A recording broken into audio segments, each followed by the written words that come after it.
आप सभी लोगों को प्रभु यीशु मसीह के नाम से जय मसीह की।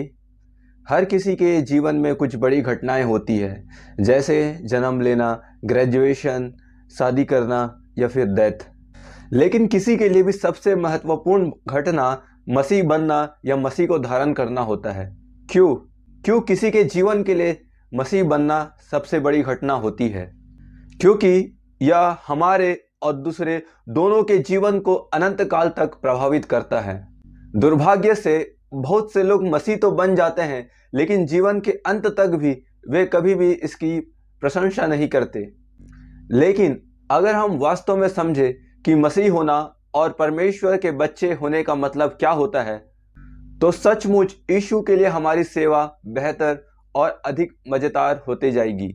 आज के मेरे प्रचार करने का मोटिव यह है कि हम में से हर एक लोग प्रभु यीशु के साथ एक बेहतर रिश्ते को बनाए और उनके साथ कदम से कदम मिला के इस आत्मिक जीवन को जी सके। मेरे प्रियो, इन लक्ष्य को पूरा करने के लिए और अपने आप को मोटिवेट करने के लिए आइए मसीह होने के नाते हमारे पास मौजूद कुछ ब्लेसिंग्स और रिस्पॉन्सिबिलिटीज को हम देखें। मेरे प्रियो, हमारे जीवन की सबसे पहली ब्लेसिंग्स है परमेश्वर पिता।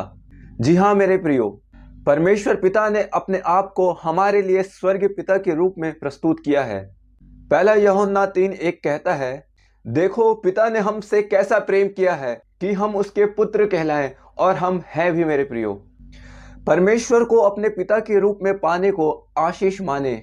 वह ऊपर से आने वाले हर अच्छे और उत्तम वरदानों का स्रोत है, क्योंकि हर एक उत्तम वरदान और हर एक अच्छा वरदान ऊपर ही से है, जिसमें ना तो कोई परिवर्तन हो सकता है और ना अदल बदल के कारण उस पर छाया पड़ सकती है। जब सांसारिक पिता बुरे होकर भी अपने बच्चों को अच्छी वस्तुएं देना जानते हैं, तो हमारा स्वर्गीय पिता हमें अच्छी वस्तुएं क्यों ना देगा। वह हमारे सभी क्लेशों में शांति प्रदान करता है, ताकि हम सब अपने जीवन के उन तकलीफों में, उन दर्द में परमेश्वर की असीम शांति को प्राप्त कर सके। मेरे प्रियो, परमेश्वर चाहता है कि हम भी उसी शांति को औरों तक लेके जाएं, जो लोग दर्द में हैं, जो लोग तकलीफ में हैं। मेरे प्रियो, परमेश्वर हमें शांति देता है, और जब जरूरत पड़ती है तो परमेश्वर हमें ताड़ना भी देते हैं।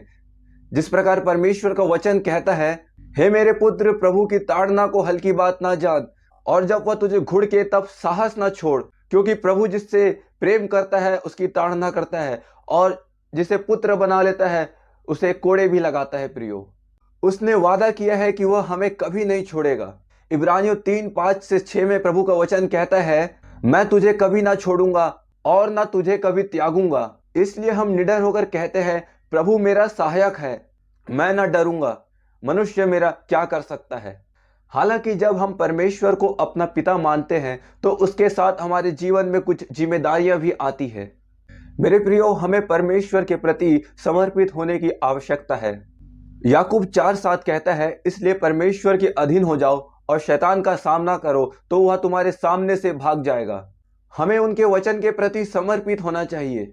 हमें हमारे जीवन में उनके सुपर नेचुरल कार्यों के प्रति समर्पित होना चाहिए। प्रियो, हमें अपने परमेश्वर के बलवंत हाथ के नीचे दीनता से रहना चाहिए, ताकि सही समय आने पर वह हमें ऊंचा उठाए।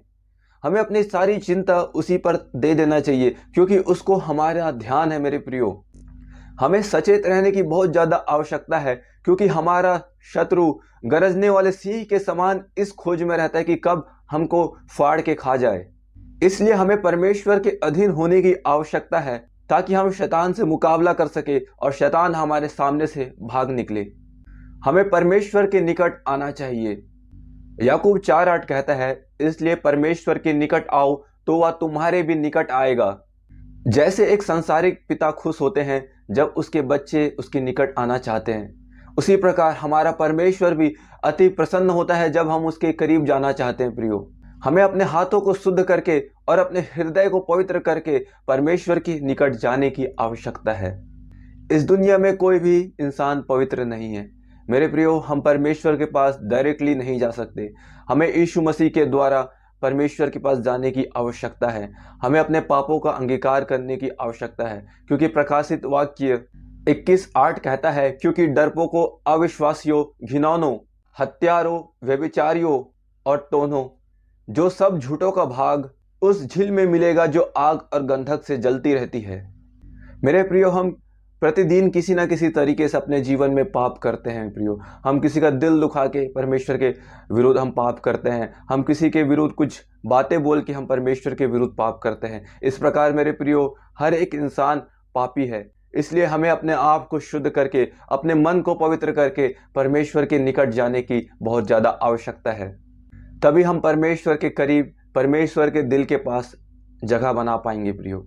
हमारे जीवन की दूसरी सबसे बड़ी आशीष प्रभु यीशु मसीह। यीशु मसीह हमारे जीवन में प्रभु और महायाजक के रूप में परमेश्वर पिता द्वारा हमारे जीवन में भेजे गए, जिसके द्वारा सारी सृष्टि की रचना हुई। अदृश्य या दृश्य सभी वस्तुएं उसी के द्वारा, उसी के लिए और उसी की महिमा के लिए रची गई है मेरे प्रियो। वह स्वर्ग से होकर गया। इस आशीष के बारे में एक क्षण के लिए सोचें।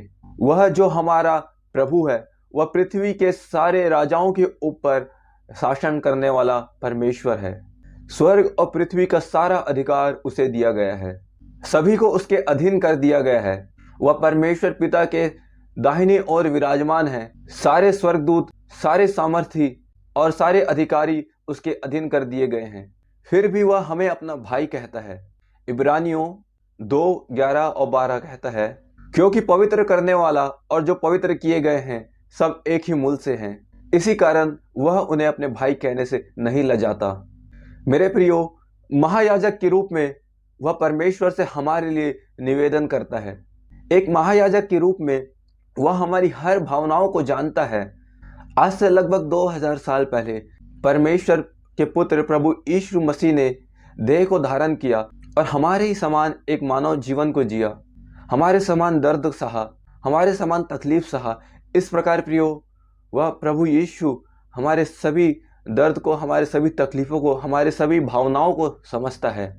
उसने परमेश्वर से संबंधित सभी बातों पर एक दयालुता और एक विश्वास योग्य याजक के समान जीवन को जिया। और मेरे प्रियो, वही यीशु मसीह हमारे लिए परमेश्वर से विनती करता है ताकि हर एक पापी परमेश्वर से क्षमा को प्राप्त करे। हालांकि जब यीशु हमारे जीवन का प्रभु और महायाजक है, तो उसके प्रति भी हमारे जीवन में कुछ जिम्मेदारियां बनती हैं मेरे प्रियो। यदि वह सचमुच हमारा प्रभु है तो हमें वही करना चाहिए जो वह कहता है। लूका 6:46 में प्रभु कहते हैं, जब तुम मेरा कहना नहीं मानते तो फिर क्यों मुझे हे प्रभु कहते हो। उन्होंने जो कहा है उसका पालन करने के लिए हमें सावधान रहना चाहिए। हमें उनकी आज्ञाओं का पालन करना चाहिए। प्रभु यीशु कहते हैं, यदि तुम मेरी आज्ञाओं को मानोगे तो मेरे प्रेम में बने रहोगे, जैसा मैं अपने पिता की आज्ञाओं को मानता था और उसके प्रेम में बना रहता था। प्रभु यीशु मसीह कहते हैं, यदि जो आज्ञा मैंने तुम्हें दी है अगर उसको मानोगे तो अब से मैं तुम्हें दास नहीं कहूँगा, अब से मैं तुम्हें मित्र कहूँगा। मेरे प्रिय, प्रभु ने हमें मित्र का भी दर्जा दिया है। हमें अपने महायाजक के रूप में उनकी भूमिका का भी इस्तेमाल करना चाहिए। दूसरे शब्दों में कहे तो दया प्राप्त करने के लिए हमें कभी भी देरी नहीं करना चाहिए। हमें उस अनुग्रह की खोज करना चाहिए जो जरूरत पड़ने पर, समय आने पर हमारी सहायता कर सके। हमारे जीवन की तीसरी सबसे बड़ी आशीष है पवित्र आत्मा जो हमारे अंदर वास करती है।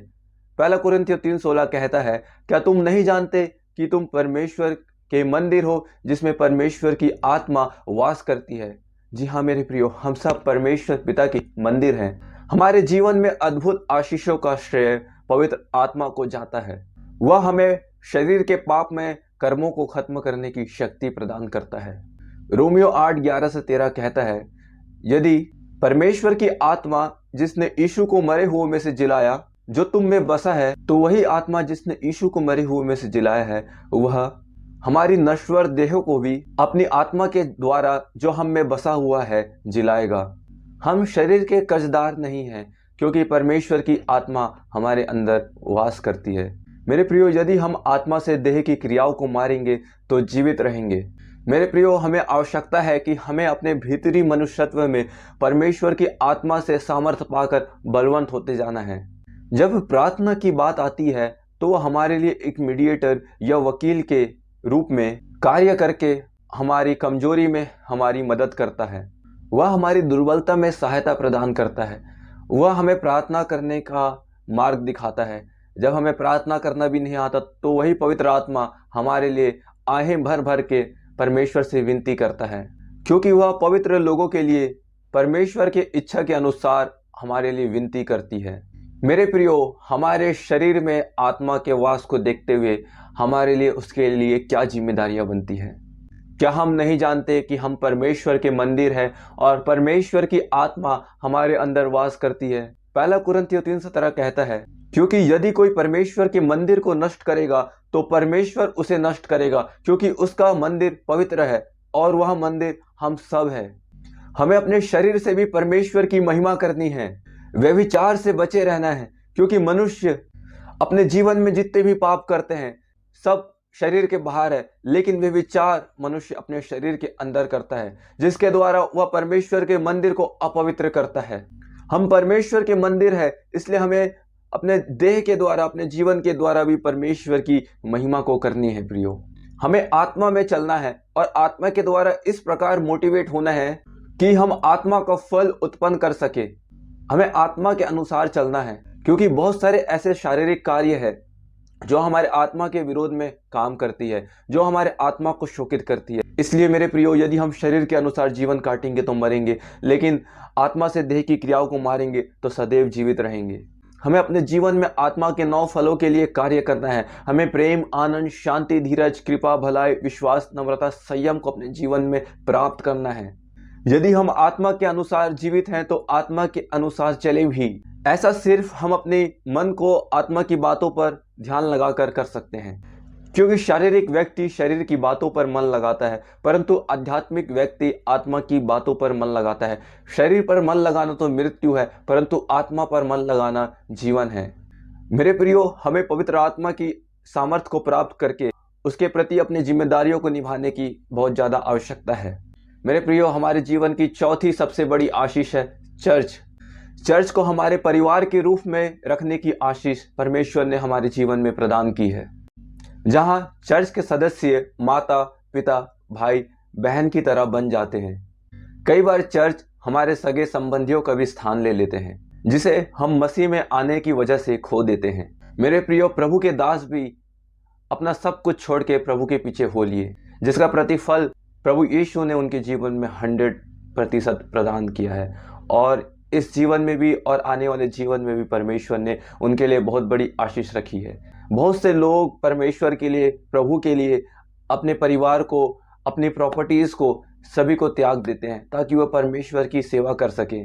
और जब हम सब कुछ त्याग के उसके चर्च में सेवा करते हैं तो वही हमारा घर बन जाता है, वही हमारा मकसद बन जाता है। जिस प्रकार चर्च हमारा परिवार है तो उसके प्रति भी हमारी कुछ जिम्मेदारियां बनती है। मेरे प्रियो, हमें एक दूसरे की चिंता करना चाहिए। इसके लिए समय समय पर एक दूसरे के साथ संगति करना चाहिए। इसके लिए प्रत्येक व्यक्ति को अपना योगदान देने की आवश्यकता है। हमें एक दूसरे के बोझ को उठाने की आवश्यकता है, क्योंकि मसीह का कानून हमें ऐसा ही करने की सलाह देता है। इसके लिए आवश्यक है कि हम एक दूसरे को अच्छी तरह से जानें और सहायता प्रदान करने के लिए हमेशा रेडी रहे। मसीह होने के नाते हमारे पास निश्चित रूप से और भी कई आशीषें हैं और रिस्पॉन्सिबिलिटीज हैं, लेकिन मुझे आशा है कि यह हम पर प्रभाव डालने के लिए पर्याप्त है। मसीह होने के नाते हम बहुत ही आशीषित हैं और हम अपनी जिम्मेदारियों को निभाएं, यह भी हमारे लिए बहुत ही महत्वपूर्ण है। अन्यथा हम अपने पास मौजूद आशीषों को खो सकते हैं। प्रभु यीशु मसीह के नाम से आप सभी लोगों को जय मसीह की।